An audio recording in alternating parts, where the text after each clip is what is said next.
অনেক বেশি ধাক্কাধাক্কি হওয়ার কারণে আমার ক্যামেরাম্যান দেখলেনি, তো চলে আসলো এখান থেকে। মানে এখানে দাঁড়ানোর মতো কোনো অবস্থাই ছিল না।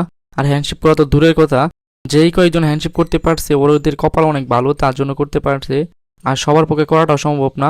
আর এস ফাহিম চৌধুরীকেও আর কি সবার সাথে হাত মেলানো সম্ভব না, কারণ এক একজনকে যদি হ্যান্ডশেক করতে চাই তাও মনে হয় কয়েকশো দিনও হবে না যে সবারকে একসাথে হ্যান্ডশেক করার। তো অনেক সময়ের ব্যাপার। এখানে মাঠে ছোটোখাটো একটা গ্যাঞ্জাম লেগে গেছে, কি নিয়ে গ্যাঞ্জাম লাগছে আমরা সঠিকটা দেখতে পাই নাই।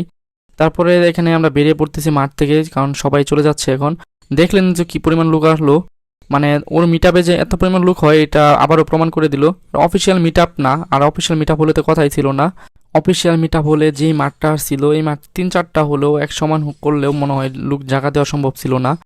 তো আজকের মতো আমরা ভিডিও এই পর্যন্ত শেষ করে দিচ্ছি। আল্লাহ হাফেজ। আর ততক্ষণ পর্যন্ত সবাই ভালো থাকবেন, আমাদের পরবর্তী ভিডিওর জন্য সবাই অপেক্ষা করবেন।